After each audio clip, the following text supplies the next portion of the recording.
Yes, Comedown Machine by the Strokes does hold up, and boy, am I glad they made this record. They needed something to redeem Angles. Oh my god. Yeah, I don't even know. I'm going to pull up the. Oh, by the way, this is the Rock Show with Connor Farrell. Just in case this is your first time tuning in, this is my podcast. My name is Connor Farrell, king of rock and roll, heir to the throne of rock and roll. Anyways, it's a long story. We'll get into it later. Am I going to bring back rock? Am I going to get Gen Z rocking? Am I going to help them break, themselves? Am I going to help them learn how to be good? Am I going to help them, do everything? Am I going to give them, constructive criticism? Yeah, and I try and not be, a total hard booty over here. Anyways, if you're a longtime rocker, trying to see what Gen Z's up to, what we think about rock. Is rock dying? Oh my God, is rock going away? Or if you're a more young Gen Z and you're like, what's good music? What should I listen to? I kind of like some of these bands. That album cover looks cool. And actually, I like Connor's opinion, so let me click on it.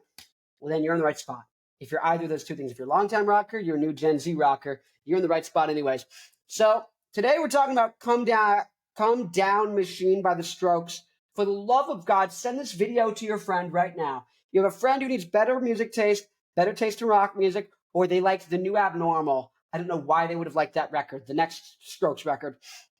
Send this video to them. You have 5 seconds, okay? 5, 4, 3, 2, 1. Did you send it? Oh, you sent it. Good. Well, thank you. So let's begin the episode. When did I first hear this record? I think I heard this record like 4 years ago when I really started to dig into the Strokes, right around when I started my band Black Licorice in 2019. It's actually I probably don't think I really got into this record till like 2 years later when I was a sophomore at UCSD, and I had been played in the band, and the band has actually been pretty successful at that point, to the point where I was like giving guitar lessons. We're coming up with new songs. We had like a bunch of people in the band. We were playing shows. We were making money doing that, having a good time.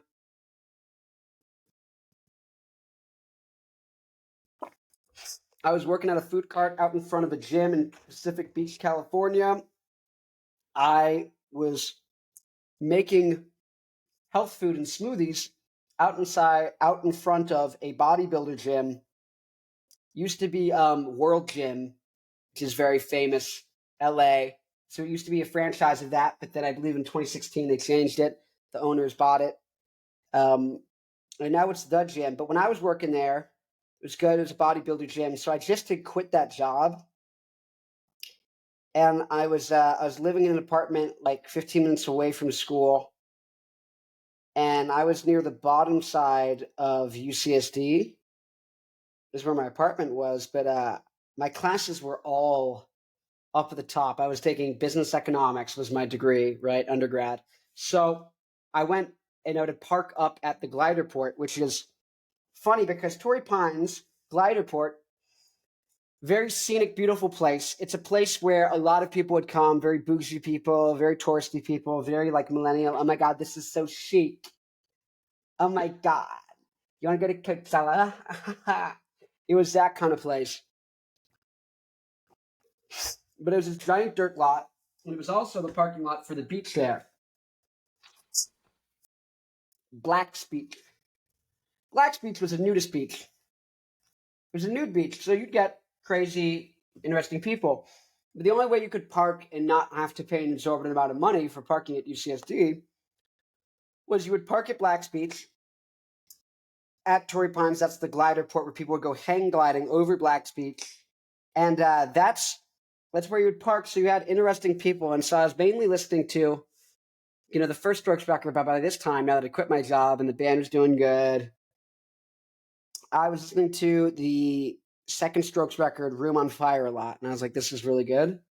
But I was like, what's up with Come Down Machine? I've never really heard that. I like the Strokes. What's up with this? And I tried to listen to Angles a couple times. I'm like, holy shit, what the hell happened to the Strokes? What the fuck happened? And yeah, wasn't that good. And I'm going through Come Down Machine. I'm listening to it in my earbuds right now. Oh, One Way Trigger.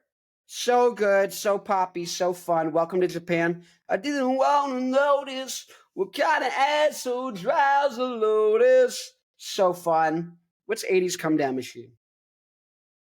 I'm going to be real. I haven't I haven't listened to this record like since like 2 years ago.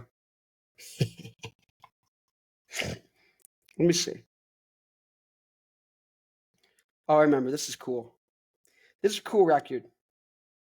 Oh, 50/50 is one of my favorite songs ever, though.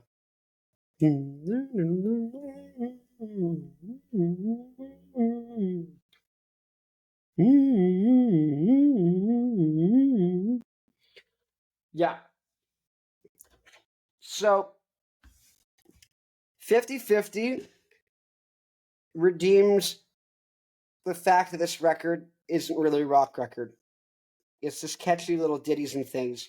There's a band called Minutemen, and Minutemen basically have like all of these songs that are like a minute and 20 seconds, and they're so good and they're so hecky, they're so hooky, they're so catchy. They have so many hooks jammed into like two,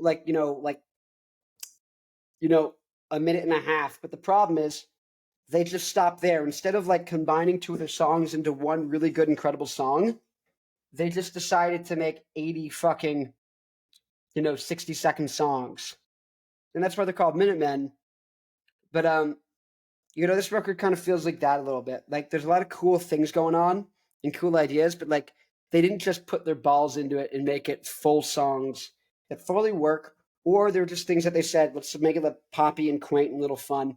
And it worked for Minutemen because their fucking album has like 80 songs on it. Okay, Introducing the Minutemen, I think, has like 50 songs on it. So the fact that like half of them are like throwaway, just fun little ditties, or just like little punk anthems, just being like politics or whatever, that's fine. But when you're the Strokes and you only have 11 songs in your record, and there's only like 3 songs that are like songs, maybe 4, and the rest are just like half-assed, it's kind of like a waste of time. But this record's fun. Angles isn't fun. Angles makes me sad.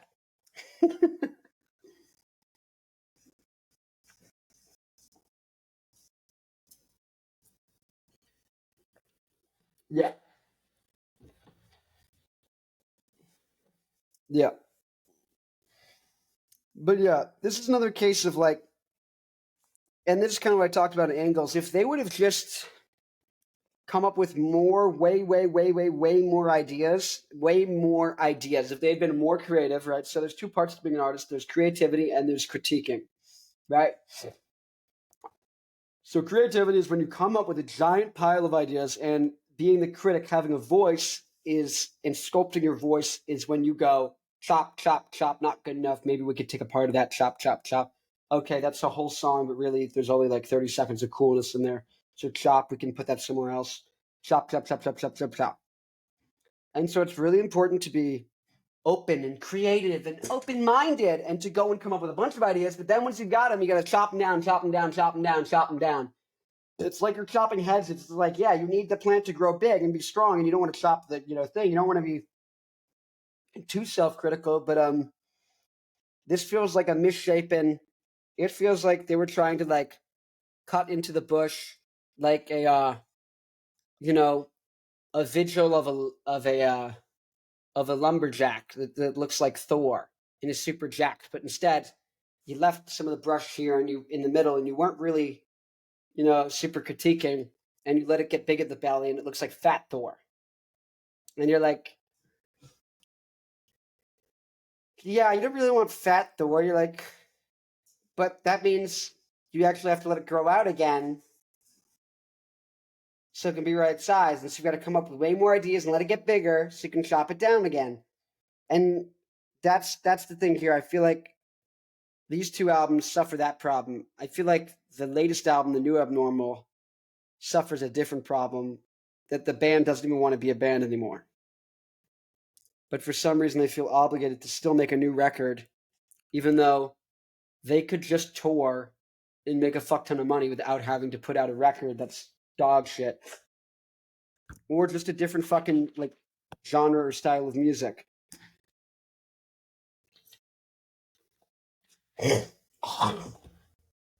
Once again, they have the problem of the Arctic Monkeys and of Cage the Elephant. And honestly, it's a good idea for these bands to just go, hey, this is a better strategy for the brand. It's like, if you like what type of band we were for the first 3 records and you don't like the last 3 records, here's a cover band of young people, and they're going to play the first 3 records, and they're incredible. And they're going to play the day before we come into town, and then we're just going to play the new bad shit when we come into town. Because Arctic Monkeys doesn't do their old songs justice, and their old songs are the only ones that are good. And Cage the Elephant doesn't even fucking play their old shit for the most part. And that's the shit that's good. The rest of it's good, but it's a different genre. And so you're like, if we're gonna become a different type of band, have like point to someone. I think it's a better move because instead of like, it's not gonna cannibalize the diehards. They're still gonna want to see the real band, but you're just throwing away. I feel like you're shitting on your legacy when you go back and you play the songs now as a different type of band, and it almost feels like you're resentful towards a song that's better than anything you've written in the last decade, right? The Queens of the Stone Age isn't a band that suffers from this problem, or neither is like Franz Ferdinand, because those bands still write like good shit, still in the same vein. Like use once and destroy, ban album, single servings of pain, ban album. They're like emotions, actors, and nothing again. Same with Muse, same with Black Keys, they don't have that problem. Same with Royal Blood, they don't have that problem. They're still writing good shit. It's slightly, it's different because none of the albums are identical, but like, it doesn't feel like the band wants to be a different band. It feels like the Strokes became more of a jammier band in the middle here, and then by the end, they completely are like, they've turned into total like postmodernists. And I don't mean in an ideological sense, but I just mean as a band. They've just got like shit spewing in its long form. It's more of jam band, except with jam bands, hopefully they start soloing and they do cool shit that comes out in the moment. But here they just kind of sit there and just sit in bland, generic, boringness garbage. And they let that eventually just noise just cover out and block out the sun that is their great shit until you just got a cloud of like garbage. And they're like, look, we're good. We're good. We're the Strokes. Don't you like our album? Don't you like the album? And you're like, I like the Strokes. Like Partners in Crime is playing right now. Dude. This is an epic intro. And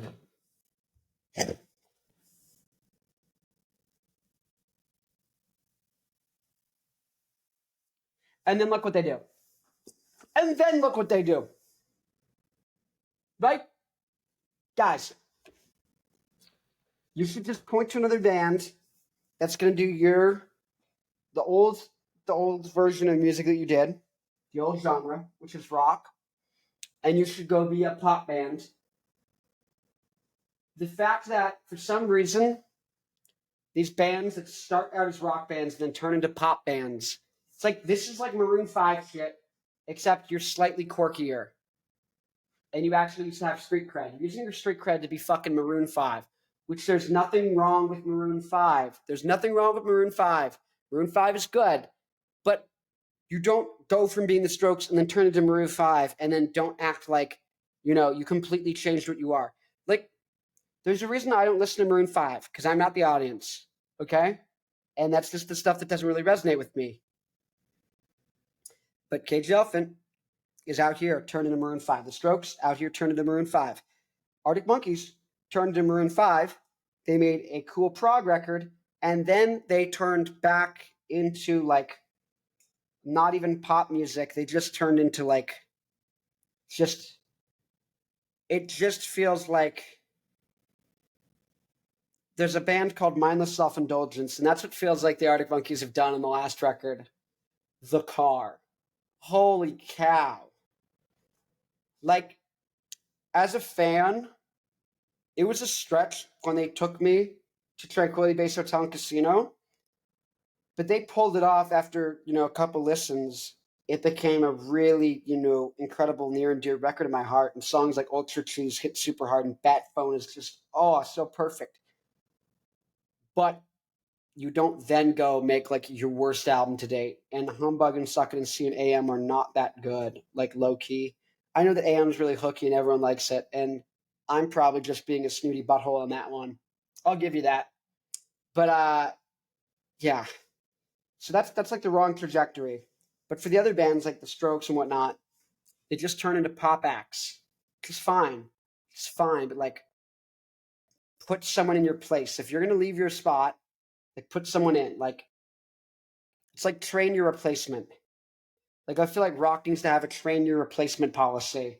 Where the band's like it's like if you're gonna like be like dumb and gay and like make pop music, that's on you. It's on you. You don't need to fucking rock out. But put someone in your place, okay? Train your replacement, get a new band that we're gonna like, do that. That's on you. Um, and I think that would actually make fans be more happy to see the new direction you're going in because they instead of like hearing your new shit and being like, oh no. I mean, I guess it's still kind of cool, but it's not what I wanted, and I don't think they're ever going to be making more of the stuff I actually liked. I really liked that. That's the whole reason I was a fan. But instead, you go, hey, ripping the bandit off. Oh, we're not going to be that kind of band anymore.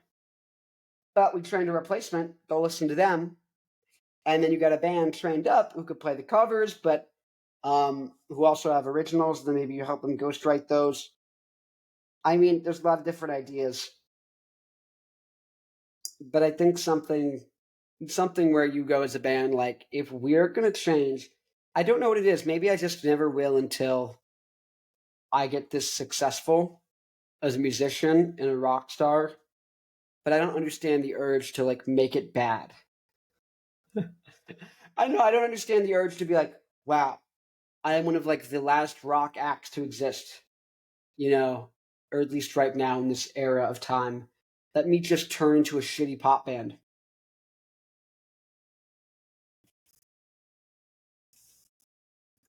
You were already the kings. You were already at the top of the hierarchy of rock music. There was no competition. Even if there was, you still would have been at the top. But now you're, a horrible pop band.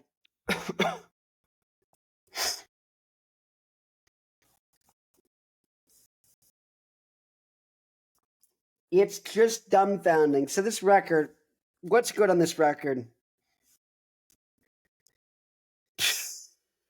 It's not as bad as Angles. Angles is like a 5 out of 10. This is a 6.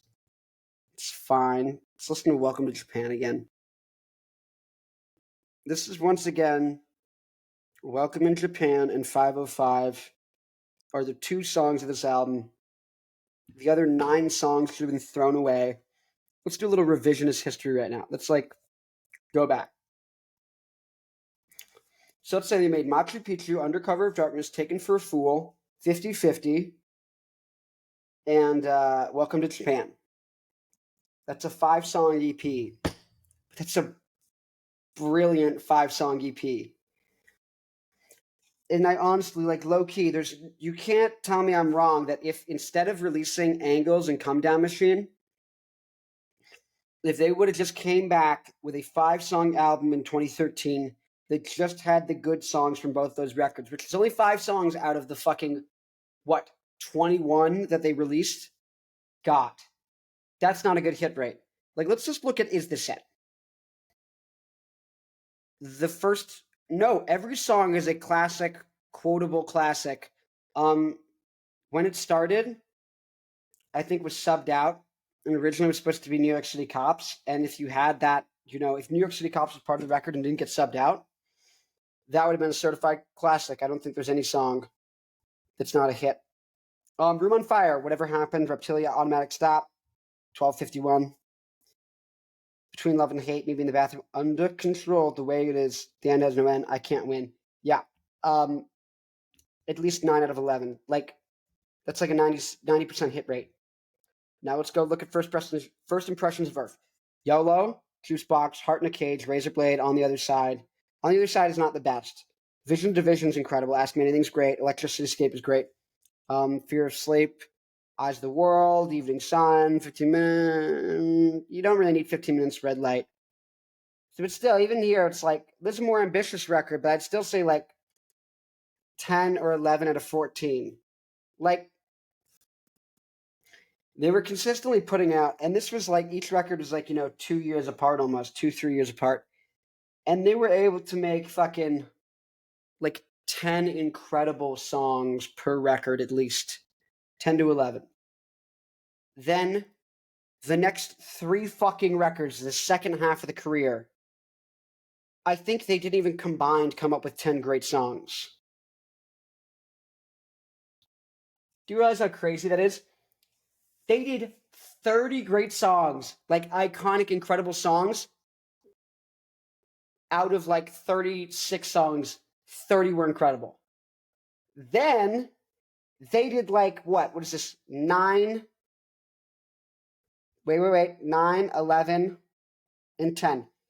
Out of the next 30 songs, only 5 were good. Do you hear that? 30 songs, 30 are good.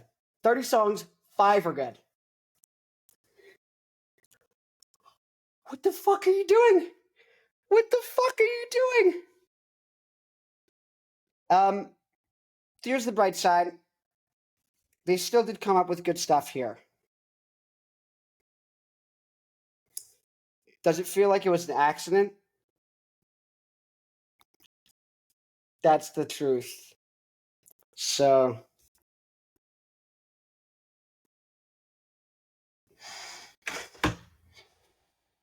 I probably started this review a lot more optimistic than I'm ending it right now. But that's the truth. That's what happened. Comedown machine. Comedown machine. No, screw it. Let's throw in that EP they did. Future, past, present. Oblivious. How is it?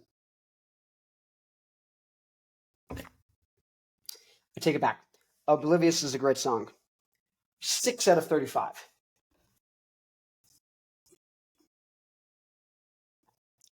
Is that enough to redeem?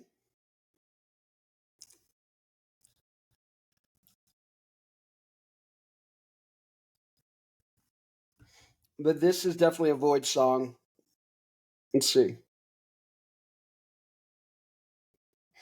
Oh, Oblivious is an incredible song. Yeah. Thread of Joy. Yeah. So the Strokes made 7 great songs out of the last 35 or whatever. And the first 35 was 30 good songs.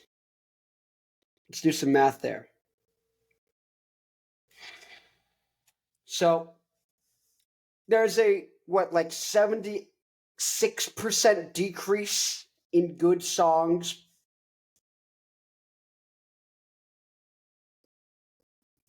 Not good. Not good. Not good.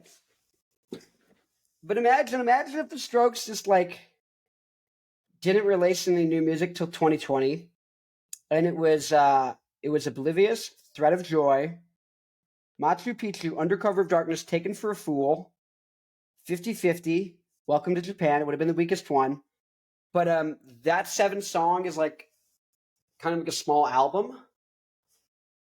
That's really good. Now you notice I didn't name anything off the New Abnormal.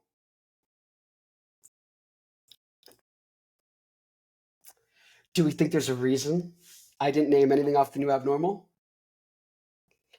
See, the TikTok kittens are going to come after me for this one, but that album is bad.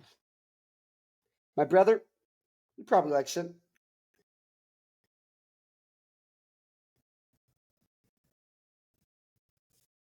Bad record. Bad record, New Abnormal. So, don't listen to any of these records I told you. And if you do, you're going to listen to just the songs I told you. But don't listen to the rest of the Strokes. Don't listen to it.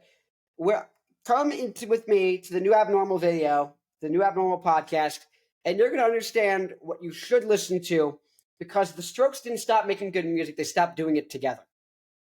The Strokes all make good music, but they refuse to do it when they're working together. Albert Hammond Jr. made one of the greatest records of all time, and so did Julian Casablancas, but they just didn't do it together. Also, we're going to talk about Albert Hammond Jr.'s suit game.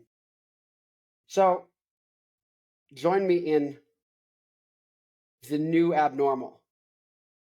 Okay? See you there, okay? Remember. Wait. You got 5 seconds to click the video. 5, 4, 3, 2, 1. Did you click it? You clicked it? Okay, I'll see you there. Rock on.